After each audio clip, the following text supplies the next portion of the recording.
Welcome to Cine-pop. I'm David Alford. And I'm Hannah Alford. And I'm Jeshua Stam. And today we're here to talk about A Quiet Place 2, the smash follow-up to the hit A Quiet Place 1. Did they actually call it A Quiet Place 1? I think it was just called A Quiet Place. And now Quiet Place 2, This T-O-O, one should have been or the another numbers? Quiet Place. Oh, I would have liked that an even better. quieter place. I would have liked that because they need that in this story. Yeah. Well, so this movie was a big hit for Paramount Pictures back in 2018 when it first came out. Nobody expected it to make the money it did, but it did make $340 million, which is about $300 million more than they needed to be a hit film. So Paramount Pictures is excited to bring this one back, but it got a little delayed because of COVID. Yeah, I remember watching the trailers like a year and a half ago, and I was like, oh yeah, it's going to be a really good movie. And then I waited a year and a half. And hopefully it will still be a very good movie. Yeah, let's hope so. So John Krasinski is back as a director and an actor. He was in the trailer. It didn't go so well last movie for his character.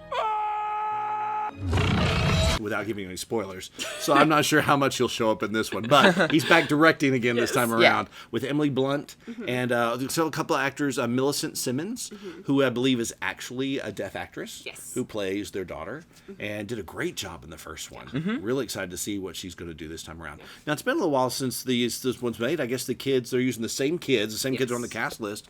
So I guess they're a couple of years older now. Well, and from what I can tell, they're starting exactly where the last one left off. Oh, nice. Yeah. Challenging, too, with kid actors. Yeah. What's great about this is how smart these movies are. As far as the way they take the horror genre, and they don't just say, okay, we're going to just jump and scare you and then kill lots of people in front of you on the screen and hope you have a great evening. They actually take things and build genuine suspense. They build genuine pathos for the characters themselves. You actually like them. They're smart people. You care about what happens to them. And then they put them in horrible situations. But the creatures are always off screen. Well, not always, but they're always a little bit in the distance, kind of hovering around everything they do. Kind of like that beginning of Jaws with the swimmer in the water, and you hear the music coming. You know the shark is coming somewhere, and the anticipation builds, and that's where the scary part of the movie comes from. And I love that about this kind of movies. And that's what I really like about this one compared to other horror movies, is it really does feel like they're humans behaving how humans would behave if they were in that terrible of a situation. Like, frequently in horror movies, you have the people who are like walking through the house, and then things are getting creepier, and then they go toward the creepiness, and we don't know why. It's like the Geico commercial where they're like, let's get in the car, and then they're like, no, let's go toward the chainsaws. That's kind of how horror movies usually feel, but this one's very different in that it feels like they really are thinking things through and really trying to outsmart the creatures. Yeah, it also seemed like they had a good motivation for all the things they do. Like, they're trying to keep all the family alive, so... And the creatures are really horrifying. I mean, they're really terrifying in this movie. In Quiet Place 1, they're just so they're just fast. They're strong. They're just everything about them just creeps you out. Well, they don't seem to have any weaknesses either. Like, you can light them on fire and it doesn't seem to do anything. Yeah. So there's no weaknesses. So they are truly terrifying creatures. Yeah. What's also great about this movie is it's so well crafted. It could happen pretty much at any point in time. Yeah. I mean, it's not dependent upon anything. It's all purely about character-driven, story-driven, suspense building. The littlest things become the biggest things because the whole concept is you can't make any noise. So just someone dropping a cup off a countertop onto a floor suddenly becomes this horrifying moment when you wonder if the whole world's going to come to an end. With that kind of premise, there's no end to the drama you can create off the simplest things. Well, let's hope Quiet Place 2 is as good as Quiet Place 1. Quiet Place 1, I shouldn't call it that. That's Quiet Place. It just seems weird. But A Quiet Place got huge critical reviews, 96% on Rotten Tomatoes. People loved it. So can they follow up with this one? We'll see. The great part is it's a low-budget film. Even though they've tripled the budget from last time, it's low budget, which is why Paramount's putting it out during COVID, because they're hoping that this movie, if this movie can make its money back, then surely more to follow. So hopefully people will go to the theater and see movies so that more movies can continue to come. Well, we're going to go see the movie and then come right back with you and let you know what we thought. So stay with us. And we're back. So what'd you guys think? I liked it. You liked it? Yeah. Okay. 100% yes, or just kind of liked it? Just kind of liked it. Okay, I feel like it wasn't quite as good as the first one, I'd say. They were both scary, which is what you want there were in jump a horror moments. film. There were I jumped, you jumped, I jumped at every single jump scale there was to jump at. And there were quite a few. Maybe some other things that won't jump scares I still jumped at. So the scariness was there, and the acting was really good and stuff. I just felt like it wasn't quite as good. The story overall wasn't quite as good as the first one. Would you say that because you've seen the first one? I bet that impacted it. There's not really a way that you can watch the second one without watching the first one first, without not really getting what's going on at all. Yeah, that's true. What did you think, Hannah? I thought it was good. It just felt like less happened, and I don't know why. Because like lots happened, but it also felt like less happened. I know that sounds strange. Less story, you like think? It felt like less story We covered was less happening. ground this time around? We spent a little bit more time sitting around kind of unsure where to go than we did last time. I also felt like the suspense wasn't quite the same, where, I mean, it's hard to compete with, like, mother in labor trying not to make any noise. Yeah, that's like, hard to that's top really that one. hard to top. And it didn't seem like they tried, really. No, and it felt like a different kind of suspense in a way. It was less, like, prolonged, I guess. I'd say the acting quality was still there, Oh, yeah. storytelling quality was still there. All that was intact in this time around. But I'm with you. I'm like, I didn't feel like we really progressed the story very far. Yeah. In fact, it kind of felt like this was like a holding pattern in between this and another story. Yeah. So apparently there might be a Quiet Place 3 already in the works. Because again, when you make $340 million off a movie that only cost $20 million, you can guarantee there's going to be at least 3 more coming. Yeah. So I think this felt almost like a lead into number 3. Yeah. Which is a little bit disappointing because I always like stories to kind of be their own thing. And this felt like a transitional story because we didn't really get very far. Like, it in was the more story. of them trying to survive, and they were having difficulties trying to survive. But a lot of the film, they were just trying to survive, which we did that last time. And that's, I think, what was kind of disappointing to me, is we left the last film being like, we can kill them now. Let's go take on the world, with the shotgun moment. Yes. Just like, yeah! With the cochlear implant Exactly. squeal. Yeah. We were like shotgun. ready to go. And then it felt like we all of a sudden weren't, and we're going to go hide again. I did like the opening sequence. Yeah. It was Yeah. a flashback to when the aliens first arrived and how they kind of explains a little bit about how they got there and shows this whole town being kind of caught off guard by this tremendous alien attack. I thought it was suspenseful and interesting. And I liked the way we learned how we got to the beginning of the first film. I won't call it Quiet Place 1. I'll simply say A Quiet Place. I feel like that was really exciting, and I like that. And then it kind of jumped into where we left off, like you said, right where the first movie leaves off. Like the next minute, only the kids are 3 years older. I guess they're only 2 years older.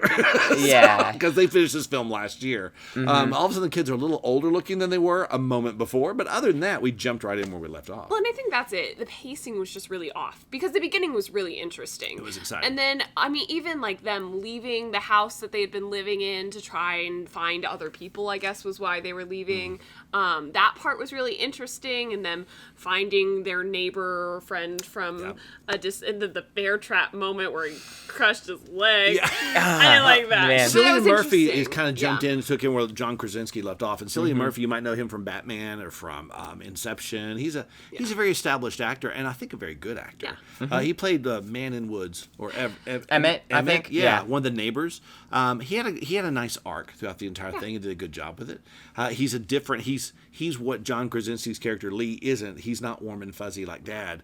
He's kind of crusty and closed off and unwilling to even reach out. And this is the man they find to help them. And he's not very protective, whereas John Krasinski's character was very much doing everything he could to protect the family. He was dad. He was being dad to everybody, every man dad. And this character is the opposite of that. But I love what Emily Blunt does in these movies. She carries a lot of the emotional weight of the entire thing. And the kids are great actors too. But she really, if it wasn't for her, there wouldn't be a heart to these films. And I think we owe a lot of the success of these movies to Emily Blunt's performances. You feel for her so much through the entire thing. And you can see her panic as she's realizing everything's falling apart and that she's losing more of them, and just that desperation of like, I can't lose another person. And a mom with a deaf daughter, a son who's kind of high-strung, and a baby trying not to make any noise in the... I mean, my goodness. Yeah. You couldn't give her a harder job if you tried. And she gets wounded every movie kind of badly, too. So then she has to deal with that as well. So The only time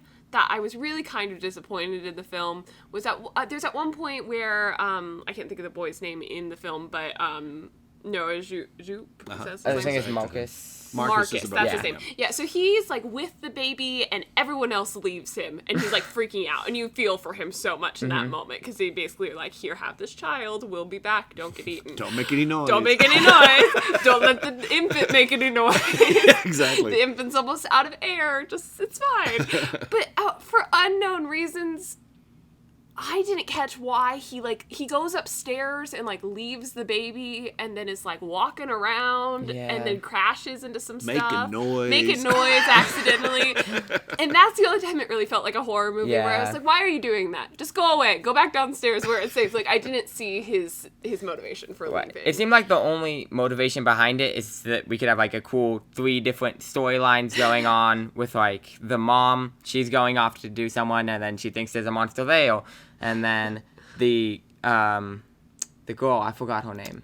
It's Reagan and Emmett, and they were off and they were having their own thing, and there's monsters over there. And so it seemed like they just wanted to have like 3 parallels, so where you can cut between the 3, so they were all scared by something. That's the only reason that he went up there. That's a suspenseful sequence. Yeah, we were all kind of on the edge of our chair with it. Yeah. But I also feel like it kind of detracted from each individual moment, though. Because we were, like, jumping between 3 very terrible situations. Like, you didn't know how any of them were going to get out. But I felt like every time we jumped in with a new one, I kind of got stuck concerned about that new one. And then we jumped to another awful situation where you're like, I don't know how you're going to survive this. But my brain was still kind of worrying about the last time. So maybe it was too much of a good thing. So I feel like I wasn't really connecting to any of them because I was just kind of generally concerned about But what speaks to the success of the film, though, is that you cared about them. Yeah. And that's something that horror movies often don't take time to do. They don't take time to develop characters that you care about and then put them in dangerous situations. Often it's just like you meet them, you greet them, you slash them, and you're done. And then you move on to the next one to try to get a body count in the teens before the end of the movie. But here you actually did care about these people. And that's because the movie takes time to introduce you to them and takes time to let you see them experience what they experience as they go. The movie maybe feels a little slower than some horror movies because you get time to see the characters react to what the situation they're in. And because of that, you care about them more. And that's part of the success of the movie, as well as maybe a little bit of a reason it slows down just a bit. Can we talk about Millicent Simmons? She is fantastic. She's actually a deaf individual who's been in this franchise since the beginning. I say Emily Blunt's great. She's great, too. Yeah. I mean, she carries a lot of weight in this movie. She's basically the heroine of the movie. And you buy it 100% the entire way through. So, what did y'all think about the use of sound and music and lack thereof? Oh, loved it. I loved the way it was bouncing back and forth between what the girl could hear, who's deaf, and then live action sound.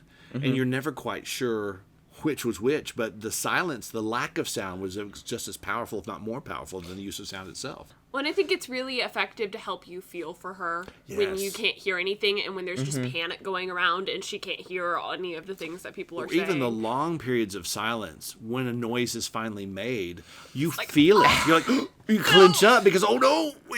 So they build that into these suspenseful moments by having a lack of sound. And you really don't notice when the music comes in and out. Like, they do a really good job. I can't tell you a moment I heard music in that thing. Oh, there was. Yeah. I'm sure there was. I can't tell you. They did a very good job of using, like, other noises, like outdoor noises. Yeah, and that would kind of build into the music in and then kind of fading it out. Oh, nice. It was interesting. Yeah, the sound design in general, it was really good.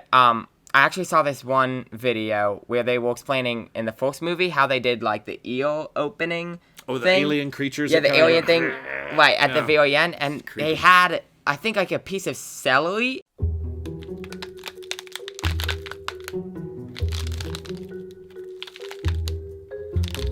And they were just breaking it to like for the eel just opening up. You should have told me that before because I could just picture a salad coming up, and I would have been a lot less freaked out about the whole thing. Yeah, I think it's really interesting. It just shows how sound design is so cool when they take the most basic, simple thing and make a horrible sound out of it. I think that's fantastic. No, sound was certainly a thing. It was so funny. You point out in the movie, you're like, is that music from this movie? It was actually from the next theater over. Because this movie's so quiet in places that if there's any sounds in the building, you can hear other sounds in the building. Yeah. But that's part of the beauty of it. Everyone could hear me eating popcorn, crunching. I was just nervously eating popcorn. I hated to open my M&M packet because the entire theater could hear everything we were doing. I thought every sound I made was just too much. I was like chewing an M&M and Because you were Yeah. afraid you were going to bring Exactly, I was celery gonna make the monsters. celery monsters come and attack get me. all the characters and eat all the people that you be love so watching on sad. screen. All right, so overall, what would you say as far as Quiet Place 2? Worth going to see? Oh, definitely. Still worth it. Do you have to be a fan of A Quiet Place before you can go see it, or can you? Do you need to be that, or can you jump in with just this movie here? I don't think you can jump in. You'd I be think, a little confused. Yeah, I think just storyline wise, you'd be a little confused. So this is a setup for Quiet Place 3. Exactly. isn't it? Yeah. It felt like a piece of the puzzle, a transition between one thing and another, but so that it was a little disappointing in that way. Yeah, But ending overall, not as satisfactory as you'd like it to be. Yeah. But overall, a solid film worth going to the movie for. I think we three say thumbs up on that one. We enjoyed Yeah. it. So, so you're in the mood for something that's suspenseful, will keep you on the edge of your seat, keep your popcorn tight because you may throw it if you have to get jumped by a monster.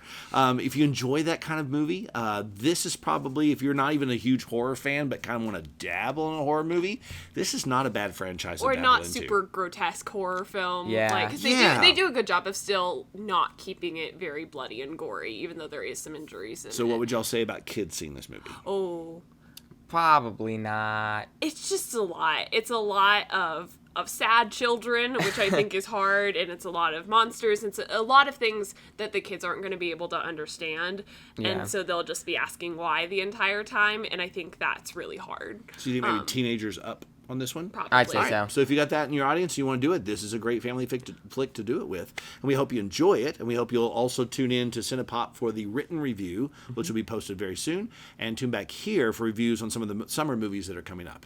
Thanks for watching, and we'll see you next time.